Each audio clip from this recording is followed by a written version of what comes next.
नमस्कार, स्वागत है आप सभी का डीडी न्यूज के इस खास बुलेटिन एक्सप्रेस 100 में, जहां हम आपके लिए लेकर आते हैं राजनीति, मनोरंजन, देश दुनिया, खेल और व्यापार जगत की सभी बड़ी खबरों को एक्सप्रेस यानी फटाफट अंदाज में। मैं हूं रेशमा, तो देखिए खबरें तेज रफ्तार से। जनरल नरवणे की अप्रकाशित किताब मामले में कांग्रेस बैकफुट पर आ गई है। कांग्रेस नेता राहुल गांधी से इस्तीफे की मांग की जा रही है।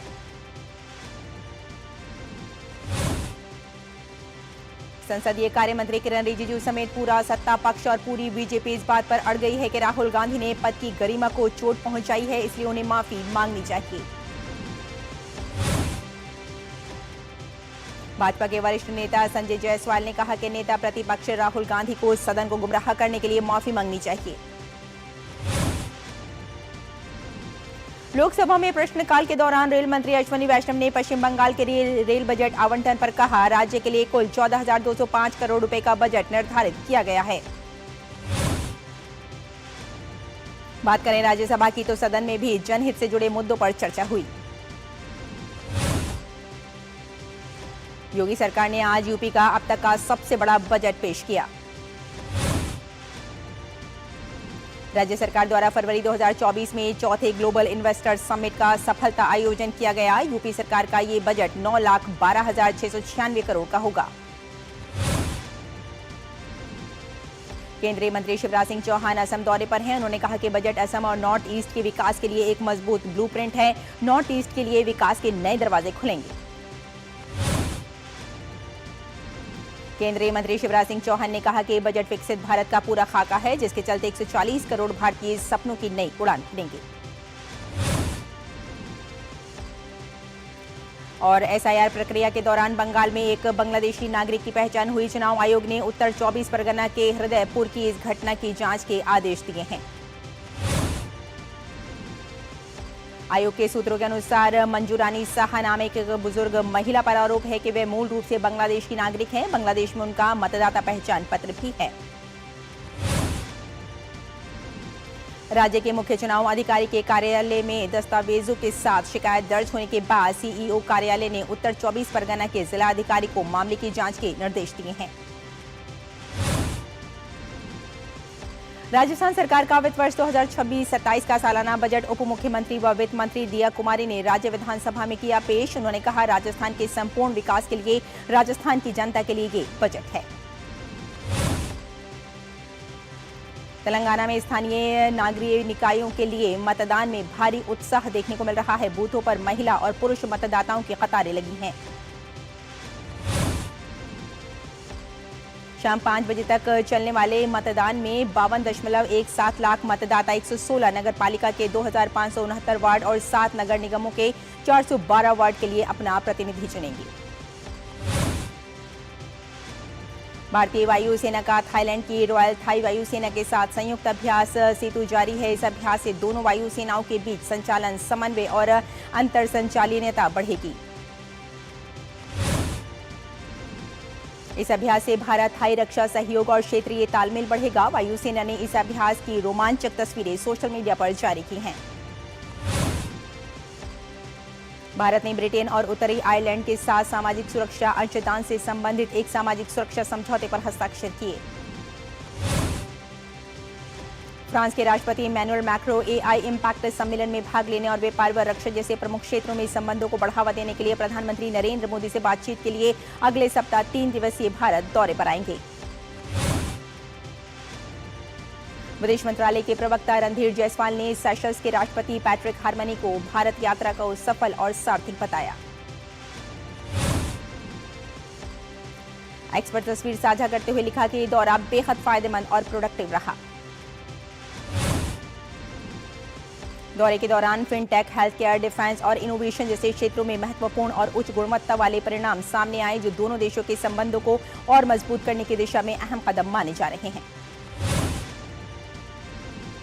प्रधानमंत्री नरेंद्र मोदी ने पुण्यतिथि पर अंत्योदय और एकात्म मानववाद के प्रणेता पंडित दीनदयाल उपाध्याय को नमन किया है। एक्स पर लिखा कि मूल्यों पर आधारित उनके सिद्धांत और विचार देश की हर पीढ़ी के लिए पथ प्रदर्शक बने रहेंगे।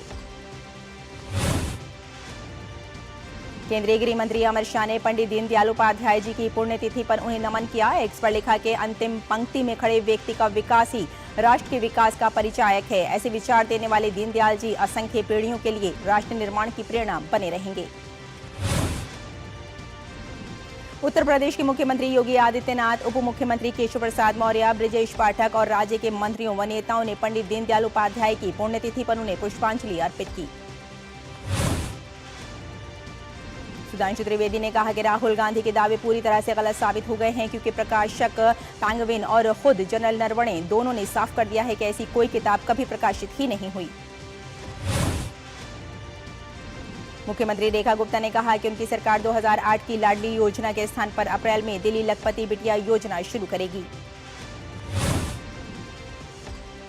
राष्ट्रीय साइबर सुरक्षा समन्वयक नवीन कुमार सिंह ने कहा कि भारत सरकार देश को साइबर सुरक्षा के क्षेत्र में आत्मनिर्भर बनाने की दिशा में तेजी से आगे बढ़ रही है। विदेश सचिव विक्रम मिस्री ने ब्रिक्स शेरपा सम्मेलन में भाग लेने के लिए भारत आए चीन के कार्यकारी उप विदेश मंत्री मा झाओक्सू के साथ भारत चीन रणनीतिक वार्ता की। दोनों पक्षों ने द्विपक्षीय संबंधों में आई सकारात्मक प्रगति की समीक्षा की और लोगों के बीच आदान प्रदान बढ़ाकर तथा संवेदनशील मुद्दों पर चिंताओं का समाधान करके संबंधों को और आगे बढ़ाने के तरीकों पर चर्चा की। असम के सीएम हेमंत बिस्वा शर्मा ने कहा, सीआरपीएफ का स्थापना दिवस 21 फरवरी को गुवाहाटी के सरुसजाई स्टेडियम में होगा और केंद्रीय गृह मंत्री अमित शाह मौजूद रहेंगे। दिल्ली में ब्रिक्स शेरपा बैठक के दौरान विदेश मंत्री ने सदस्य देशों के साथ कई अहम मुद्दों पर चर्चा की। बैठक के बाद एस जयशंकर ने लिखा कि जैसे ही ब्रिक्स 20 साल पूरे कर रहा है, ये सहयोग, सलाह और तालमेल के लिए एक महत्वपूर्ण मंच के तौर पर उभर रहा है, जो लोगों से जुड़े मुद्दों को आगे बढ़ा रहा है। मोबाइल शोकेस बस दिल्ली एनसीआर के विभिन्न क्षेत्रों में यात्रा करेगी, जिसका उद्देश्य युवाओं और छात्रों के बीच आर्टिफिशियल इंटेलिजेंस को लेकर जागरूकता बढ़ाना है। उत्तर रेलवे के मुरादाबाद रेल मंडल ने यात्रियों की सुविधा के लिए सहारनपुर लखनऊ सहारनपुर के मध्य एक जोड़ी विशेष रेलगाड़ी का संचालन 24 फरवरी और 1 मार्च को किया जाएगा। जैविक उत्पादों के लिए विश्व के अग्रणी व्यापार मेले बायोफेच 2026 में भारत को कंट्री ऑफ द ईयर नामित किया गया है। इसका आयोजन 10 से 13 फरवरी तक जर्मनी के नुरेमबर्ग में किया जा रहा है। बायोफेच 2026 में एपीईडीए भारत की जैविक कृषि को प्रदर्शित करेगा। 20 से अधिक राज्यों और केंद्र शासित प्रदेशों की भागीदारी भारत की कृषि विविधता दर्शाएगी। सहकारिता मंत्रालय ने सहकारी कवरेज का विस्तार करने, रोजगार सृजन और महिला सशक्तिकरण के उद्देश्य से सहकारी नेतृत्व में श्वेत क्रांति 2.0 शुरू की है। मुंबई जलवायु सप्ताह का आयोजन 17 से 19 फरवरी तक किया जा रहा है। इस कार्यक्रम में बिल गेट्स, हिलेरी क्लिंटन और क्रिकेट के दिग्गज सचिन तेंदुलकर सहित कई गणमान्य व्यक्तियों के शामिल होने की उम्मीद है। राष्ट्रीय साइबर सुरक्षा समन्वयक नवीन कुमार सिंह ने कहा कि भारत सरकार देश को साइबर सुरक्षा के क्षेत्र में आत्मनिर्भर बनाने की दिशा में तेजी से आगे बढ़ रही है। राजस्थान के दौसा नेशनल हाईवे 21 पर कार और ट्रेलर के बीच भीषण सड़क हादसे में 5 लोगों की मौत हो गई। केंद्र सरकार ने डीप फेक और आर्टिफिशियल इंटेलिजेंस से तैयार फर्जी और भ्रामक सामग्री पर सख्ती से नियंत्रण के लिए सूचना प्रौद्योगिकी मध्यस्थ दिशा निर्देश और डिजिटल मीडिया आचार संहिता नियम 2021 में बड़े बदलाव किए हैं। ये बदलाव 20 फरवरी से लागू हो जाएंगे। नए नियमों के तहत सोशल मीडिया और अन्य डिजिटल प्लेटफॉर्म की जवाबदेही बढ़ा दी गई है, ताकि इंटरनेट पर फेक न्यूज, डीप फेक और गलत सूचना के प्रसार पर रोक लगाई जा सके।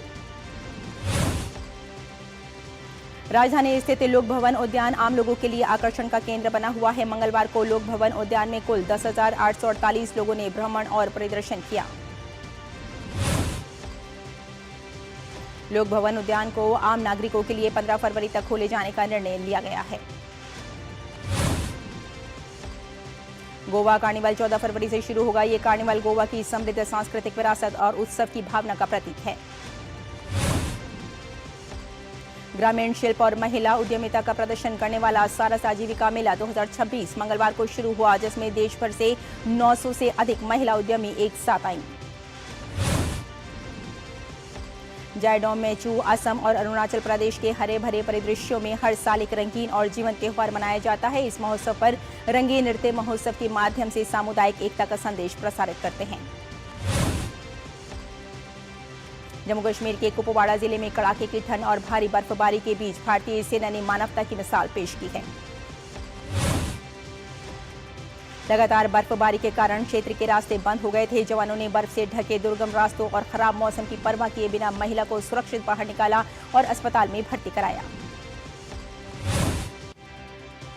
और बुलेटिन में यहां रुकते हैं, एक छोटी सी ब्रेक के लिए जल्द हाजिर होते हैं। आप देखते रहिए DT न्यूज। जब धरती चीर कर निकलता है लोहे का पत्थर और मिलता है मोंगिया के जोश से, फिर तपता है, पिघलता है और बनता है फौलाद। अब होता है सरिया सारी खूबियों के साथ। मोंगिया स्टील, मजबूत देश का मजबूत सरिया। मैसेज डियर इन्वेस्टर, एक एक्सपर्ट स्टॉक टिप खास आपके लिए। ये ऐप डाउनलोड करो और पैसे डबल करो। एक्सपर्ट जी, बदमाश का बाप हूं मैं। ऐप डाउनलोड करने से पहले मैं आपका पूरा रिपोर्ट कार्ड निकालूंगा। मैं मूर्ख नहीं हूँ। डिस्टेंस UPI कहता है अगर कोई ऐसी सलाह दे तो पहले एडवाइजर की पूरी जांच कर ले और कहे मैं मूर्ख नहीं।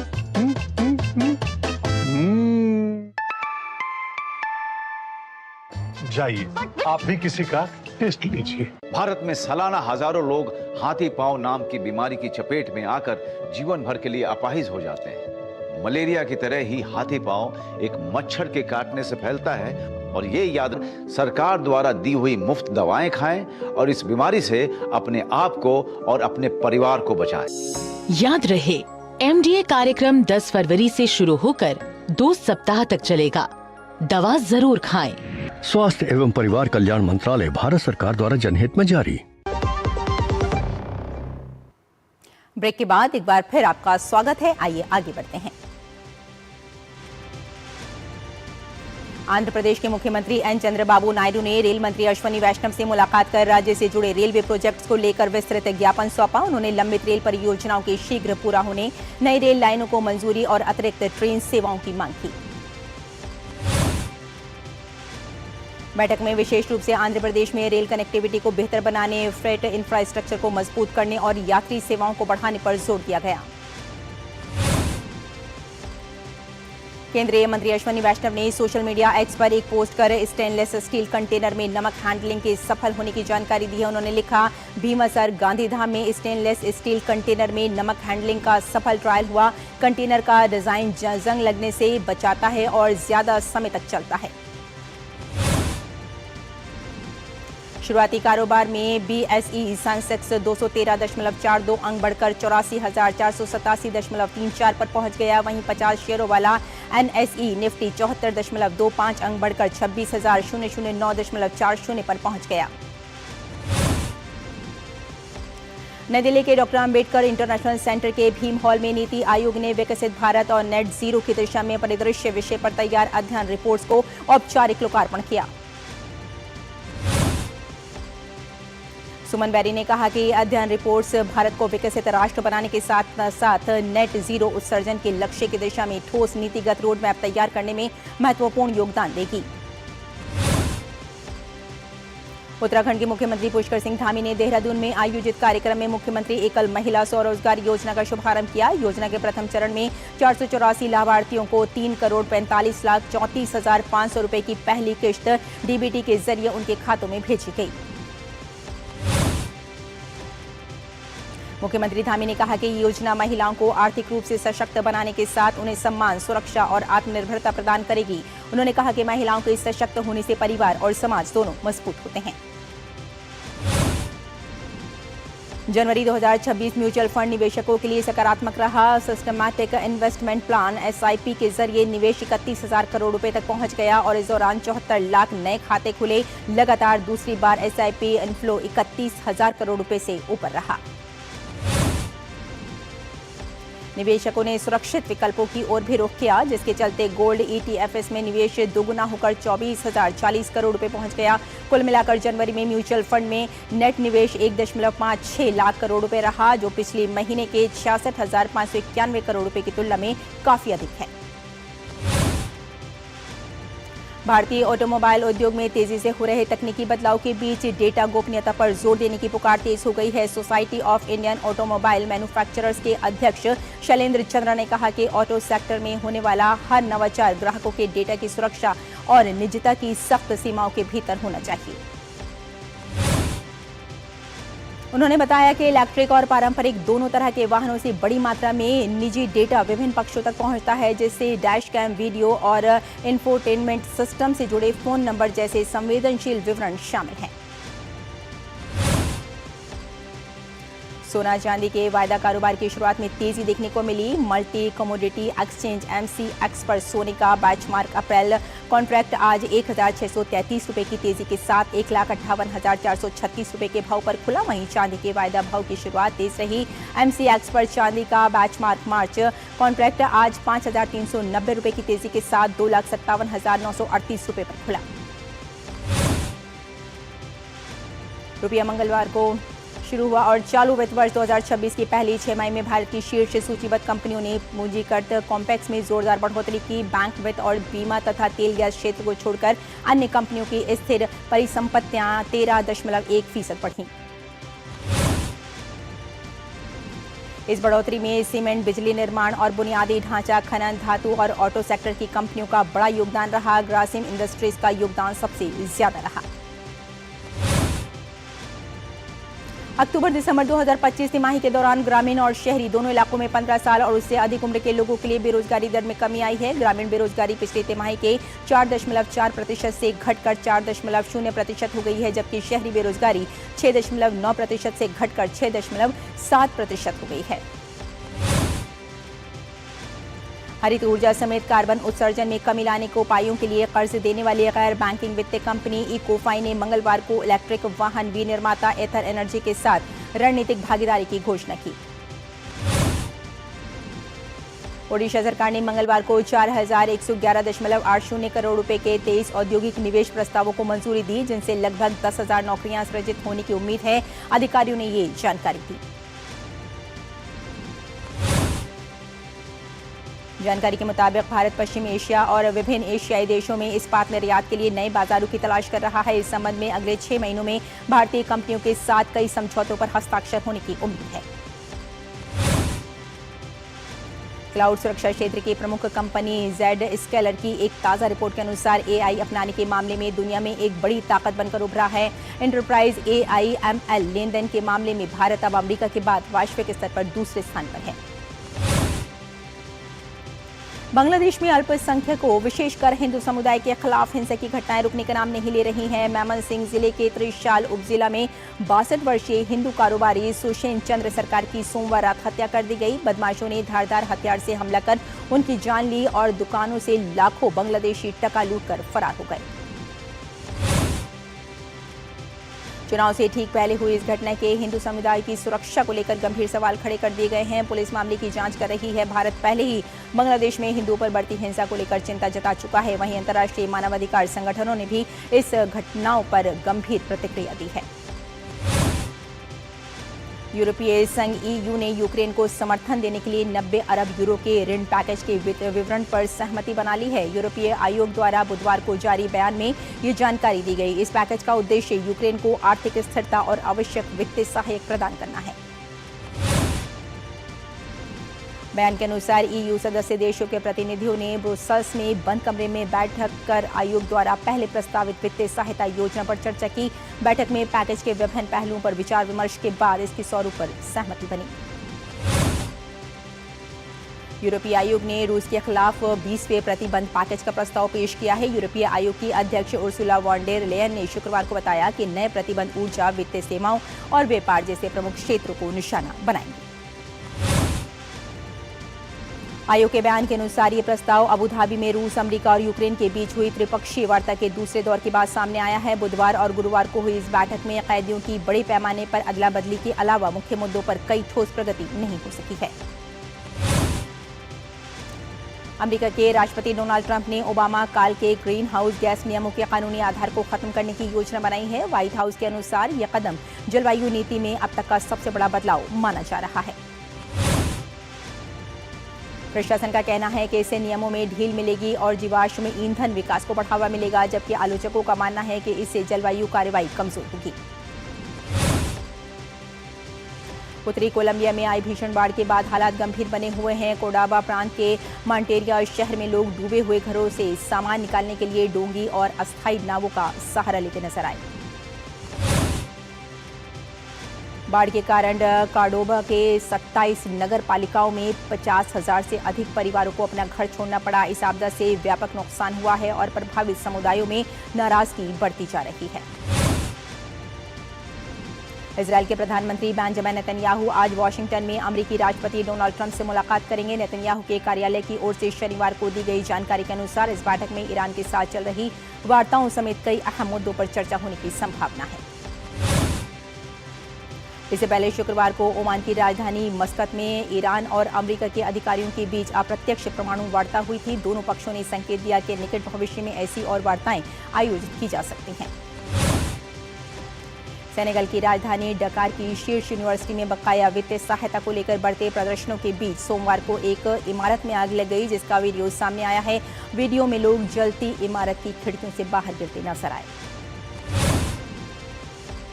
कनाडा के British Columbia Tumbler Ridge secondary school में मंगलवार को एक भयावह गोलीबारी की घटना हुई। पुलिस के अनुसार इस घटना में 10 लोग मारे गए। इनमें से 7 लोग एक सेकेंडरी स्कूल में गोली लगने से मरे, जबकि 2 अन्य लोग एक नजदीकी घर से मृत पाए गए। अमेरिका की ओर से क्यूबा की तेल नाकेबंदी करने के बाद रूस ने चेतावनी दी है कि क्यूबा का ऊर्जा संकट गंभीर होता जा रहा है। रूस ने अमेरिका पर क्यूबा के खिलाफ दम घोटने वाले कदम उठाने का आरोप लगाया है। राजधानी दिल्ली के doctor Karni Singh shooting range में चल रही एशियन निशानेबाजी चैंपियनशिप के 50 मीटर राइफल 3 पोजीशन स्पर्धा में प्राची गायकवाड़ ने स्वर्ण पदक जीता। 25 मीटर रैपिड फायर पिस्टल स्पर्धा में आदर्श सिंह ने शीर्ष स्थान हासिल किया। एशियन निशानेबाजी चैंपियनशिप की पदक तालिका में भारत 39 स्वर्ण, 15 रजत और 12 कांस्य पदक के साथ भारत शीर्ष स्थान पर रहा। भारत और श्रीलंका की जमीन पर आयोजित हो रहे आईसीसी टी20 वर्ल्ड कप 2026 का आज 5वां दिन है। आज के दिन बड़े मुकाबलों की 6 टीमों में ऑस्ट्रेलिया, इंग्लैंड, वेस्टइंडीज, दक्षिण अफ्रीका, अफगानिस्तान और आयरलैंड मैदान पर उतरेगी। टी20 वर्ल्ड कप में आज का पहला मुकाबला दक्षिण अफ्रीका और अफगानिस्तान के बीच अहमदाबाद के नरेंद्र मोदी स्टेडियम में खेला जा रहा है। दक्षिण अफ्रीका ने अफगानिस्तान को 188 रन का लक्ष्य दिया है। टी20 वर्ल्ड कप में आज का दूसरा मैच ऑस्ट्रेलिया और आयरलैंड टीम के बीच कोलंबो में खेला जाएगा। ये मुकाबला 3 बजे से शुरू होगा। टी20 वर्ल्ड कप में ऑस्ट्रेलिया टीम आज टूर्नामेंट का अपना पहला मैच खेलने आयरलैंड के खिलाफ मैदान पर उतरेगी। आज दिन का तीसरा अहम मैच इंग्लैंड और वेस्टइंडीज के बीच होगा। ये मुकाबला मुंबई के वानखेड़े मैदान पर शाम 7 बजे से खेला जाएगा। इंग्लैंड और वेस्टइंडीज के बीच टी20 वर्ल्ड कप में आज का मैच जीतने वाली टीम पॉइंट्स टेबल के टॉप पर पहुंच जाएगी। भारत के सलामी बल्लेबाज अभिषेक शर्मा को पेट में इंफेक्शन होने के चलते अस्पताल में भर्ती किया गया है। समाचार एजेंसी पीटीआई ने बीसीसीआई के सूत्रों के मुताबिक ये जानकारी दी। पेट की समस्या से जूझ रहे अभिषेक शर्मा ने इसी वजह से नामीबिया के खिलाफ गुरुवार को खेले जाने वाले मैच से पहले टीम के अभ्यास सत्र में भाग नहीं लिया। श्रीलंका के ऑलराउंडर वनिंदु हसरंगा टी20 विश्व कप से बाहर हो गए हैं। हसरंगा हैमस्ट्रिंग में लगी चोट के कारण विश्व कप से बाहर हुए। रविवार को आयरलैंड के खिलाफ हुए मैच के दौरान उन्हें चोट लगी थी। टी20 क्रिकेट विश्व कप में मंगलवार को चेन्नई में खेले गए मैच में न्यूजीलैंड ने यूएई को 10 विकेट से हराया। यूएई द्वारा दिए 174 रन के लक्ष्य को न्यूजीलैंड ने बिना विकेट गंवाए हासिल कर लिया। टिम सीफोर्ट ने 89 और फिन एलन ने 84 रन की नाबाद पारी खेली। यूएई ने टॉस जीतकर पहले बल्लेबाजी करते हुए 6 विकेट पर 173 रन बनाए। मोहम्मद वसीम और आलिशान शर्राफों ने अर्धशतकीय पारी खेली। पाकिस्तान ने साहिबजादा फरहान के 73 रन के अर्धशतक से आईसीसी टी20 विश्व कप ग्रुप ए मैच में अमेरिका पर 32 रन से जीत दर्ज की। आईसीसी टी20 विश्व कप में मंगलवार को खेले गए मुकाबले में नीदरलैंड्स ने नामीबिया को 7 विकेट से हराया।